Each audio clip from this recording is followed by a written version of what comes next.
tagged by two of my favourite beauty gurus here on YouTube, Alexa, Smoky Pink Leopard, and Ingrid, Miss Glamorazzi, of course, as always. Ingrid is in this video. So yeah, it is the Beauty Guru tag, and this is actually a really, really cool thing. I'm kind of excited to do this because I get a lot of questions on my Formspring especially about how I got into making YouTube videos, what I think of it, how to get more subscribers and more views and things like that. So there's 8 questions in this, so I'm just going to get right into it and answer them for you guys. The first one is, how do you feel about getting bigger on YouTube? To be honest, it's something that's kind of like a cumulative thing. I totally did not realise this was going to happen. When I started out, I remember I put my first video up and I got, I think, maybe 50 views in the first few days, and I was blown away. Like, it was absolutely amazing. I just couldn't believe that 50 people would want to watch. It just kind of escalated from there. In the first few weeks, I think 50 subscribers, and that was like so exciting for me. I remember saying to my boyfriend, when I get 50 subscribers, like, let's go out and have like a little celebration or go for a drink or something. And then I did it again at 100, and he was like, look, this is happening so fast, we've got to stop kind of doing this, otherwise we're going to be going out for a drink every night, every time you get 50 more or whatever. So it did just kind of escalate from that, and even now I just get so excited. Every like little milestone that I reach is just like so exciting, and I still can't believe that that many people want to watch me talk about makeup and myself, and it's just so great that there's people wanting to watch me. I'm kind of like bemused by the whole thing, but it is great, and it's just exciting. Every day, like, I'm just so excited to like see all your comments and things like that. Okay, so the second question is, did you ever think you would get so many viewers? That's kind of like I answered it in the other question. These questions are kind of difficult because I'm kind of just rambling a little bit about my whole experience. But no, I never thought I would get this many views. Like I said, I was so like over the moon when 50 people watched my first video. I just couldn't believe it. It's crazy because I just don't think about the scale of some things until they're put into perspective. And I went to a concert the other weekend and my brother was there, and he looked around and said, Fleur, there's like 40,000 people here. That's like the amount of hits that you've had on some of your videos, and like that is just crazy. Or like half the amount of people there like will watch one of my videos like on a regular basis. Like, you see the amount of people that it is, and it's crazy, like insane. And I think you don't quite register how big that is, and I was just standing there like, wow, this is crazy. Like, my Mac competition video before it got deleted, annoyingly, had like 60,000 hits, which isn't a lot compared to like the huge people around there, but that is a lot for me. And I just looked around that concert thinking that was more people than were there, and it's unbelievable, like just totally unbelievable. So yeah, I didn't think that I would get as many viewers as I do. Okay, so third question, do you answer all of your comments? I don't answer all of them, but I answer most of them. I read all my comments. I've still got the settings on YouTube where I get an email every time somebody makes a comment on one of my videos. I get an email every time someone subscribes or sends me a message. So I see who subscribes, I see everyone's names, and I read through all my comments. The ones I reply to are if it's a question,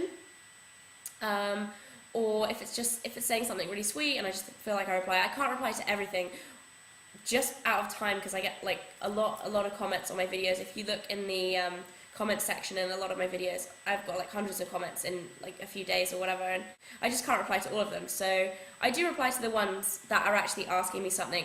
Sometimes if I don't reply, it might be because if you've asked me a question like what nail varnish are you wearing or something like that, usually I'll put it in the information box of that video.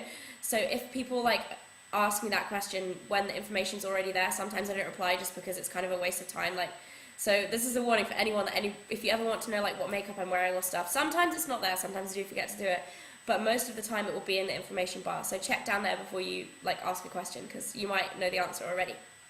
The best way to ask me a question that I will answer is on Formspring, because I do go through all my Formspring questions. I usually don't answer anything if it's rude or like inappropriate. A lot of people that watch my videos are quite young, and I'm aware of that. Like, I just don't want you seeing somebody being rude or like just disgusting on my channel, so I won't respond to that on Formspring or anything. I usually just delete those. Or if anything's personal, like asking me what town I live in, I'm really sorry, but like I don't want to give that away. So I do try and answer all the questions. Number 4 is just hate. I guess that's like, what do you think about haters and all things like that. To be honest, I've been quite lucky. I haven't had like, I know Alexa talked about like a period of hate. This is probably jinxing me, and I'm probably going to get it now. But she talked about like a period of hate that everybody goes through, and I haven't really got that. Mine's been quite consistent, but not a lot at all. I've been really lucky. The way I look at people that write hate comments is that at the end of the day, they never have photos, they never have videos, they never have their name. Hate on Formspring they only do because they're anonymous. It's things like that. Like, people are just looking to get a rise out of you. So if you are like just starting up or whatever, and you're getting really bothered by hate messages, just ignore them, please, because the people that leave them will probably write a mean comment and then never think about it ever again. And they just probably, they're probably not one of your followers or whatever. And the amount of hater comments like pales in comparison to the amount of great comments I get from you guys every day. So you just kind of have to take it with a pinch of salt. If anyone's really mean, I just delete them or block them if they're rude or like really inappropriate. But I've been like kind of lucky with hate. I say that, but like I'm like preparing myself for a massive thing after saying this. Maybe I deserve it after saying that I don't get it. I don't know. Okay, so question 5. How much time do you invest in YouTube? And a shameful amount of time. Like, anyone that makes YouTube videos will know how long they take to film, how long they take to edit, upload. I actually have quite a slow internet connection as well, so they take ages to upload. I go on YouTube for probably an hour first thing in the morning before I even like have breakfast and have a shower or whatever, just to check everything over, reply to a few emails, and it's the last thing I do before I go to bed. As for how long I actually spend in the daytime, it depends what I'm doing. At the moment, because I've just finished my finals at uni, I've got quite a lot of time on my hands. It's the summertime, so I'm spending quite a lot of time on YouTube, and I'm making a lot of new videos and stuff. So it's kind of like an everyday, like a big chunk of time every day. Whereas if I'm revising or if I'm taking my exams or at uni or whatever, obviously I'm not going to be able to spend so much time. But I do invest a lot of time into YouTube, and it's a big part of my life. But it's not like a chore doing it. Like, I'm sure anyone else will say if they make videos that it's just so great. Like, you getting the feedback from videos is just amazing. Like, it's just so much fun, and interacting with everyone, it's just a great community to be in, especially the beauty community, because it is so close and everybody chats to everyone, and it's just a really kind of friendly community to be involved in. Okay, number 6. Do your parents know about your channel? Yeah, they've known like right from the beginning. It was actually my mum who convinced me to start up my channel. I've been watching videos for like a year before I even started making videos, and I didn't really tell anyone about it. Not a lot of my friends are into makeup that much. They like it, but they're not like obsessive like me. So I told my mum about it one day, and she was like, "Oh my god, show me," and was so impressed by the whole thing. She was like, "You can do this. Like, why are you being so shy? Like, you should like make some videos yourself." And so she kind of inspired me to do it, and she's been kind of the one that's like pushed me to do it the whole time. So my mum's like really supportive of it. She loves the whole thing. My dad, I think, is just kind of blown away by it. He doesn't quite get it because he's a guy, and most guys are a bit dumbfounded by the whole beauty YouTube thing. But he likes it, and like pretty much everyone I know knows about it. It's not something that I hide. Like, when I first started doing it, I was kind of embarrassed at what people would think. But after a month or so, like, everything started going really well, and obviously like people were watching it. So like, and if people judge you, they're probably not worth bothering about anyway. So everybody knows about my YouTube channel, like, that's close to me in my life. I put it on my personal Facebook and things like that. So I'm not secretive about YouTube at all. Number 7, how do you become more successful? This is a question that I get asked a lot, like numerous times every day by a lot of people, and if I don't respond to you, I'm really, really sorry, because I do get asked the same question. So from now on, if I get asked that on Formspring, I'm just going to direct you to this video here. So basically, there's more things not to do rather than things to do. Very similar, like, I agree totally with what Alexa and Ingrid said. I'll put the links to their channel if you don't know them already. Alexa was talking about not spamming people, like posting on someone's wall, oh, sub for sub. That's just like, people, it's just not the right way to go about it, if you know what I mean. And I get a lot of emails being like, I'm starting up a new channel, I'm going to put up my first video tomorrow, can you give me a shout out? Like, I love to do that for people that I watch, and to be honest, like, I'm not going to give you a shout out if I haven't even seen your videos. Like, if you have a great channel, by all means, like, send me a message to me on Formspring or wherever in my inbox and say, you know, this is my channel, like, I'd really like it if you checked it out. And usually I do go and try out and check all these new channels. Obviously I get quite a lot of emails, so I can't do them all.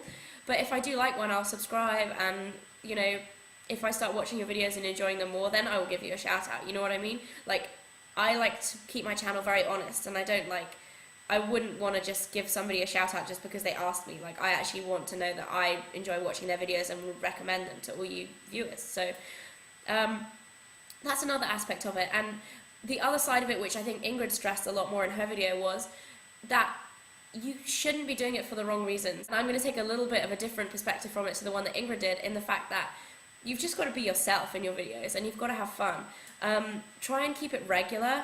If you're putting up like a video every day for a week and then don't put one up for 2 months, you're not kind of like keeping on the radar of your subscribers. So if they go back every few days and you've got a video there, you're going to keep their interest running and things like that. So it's important to keep your videos regular, just have fun with it and be yourself, and, you know, don't kind of like try and get there when you're not there already. It's all just a cumulative process, like I said before, and, you know, you'd be surprised if you just give it some time. It does take time. You're not going to just instantly like go bang and you're there and everyone's seen you. Like, it takes time for people to notice you online and things like that. Another great way is just to get more involved with the community as a whole. Like, set up a Twitter account, a Formspring account, make sure you're keeping in touch with all the people that watch you, all other beauty gurus, you make friends, and it's all just a load of fun. So you do have to keep it fun and lighthearted, and just try and enjoy yourself. And that's the only real advice that I've got to give about how I got more subscribers and more views and things. And the last question is, what do you love about YouTube? I think the best thing about YouTube for me has been meeting people who have like a similar interest in makeup, especially people like Ingrid, who I've actually been in contact with for quite a while now, and you kind of become friends, and it's really great. One downfall is the fact that most people that I've made better friends with on YouTube have been in America, and I can't meet up with them. I've met some really, really lovely girls that are in the UK, but most of them are actually bloggers rather than YouTube girls.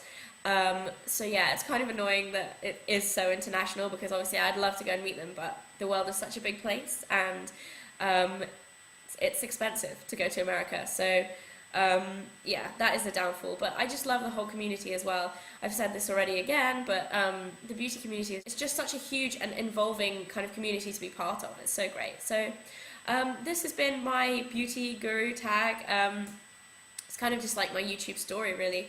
I'll put a list of a few people that I tag below, but if you see this and you want to do it, then I'd love to see it. So I will speak to you soon, guys.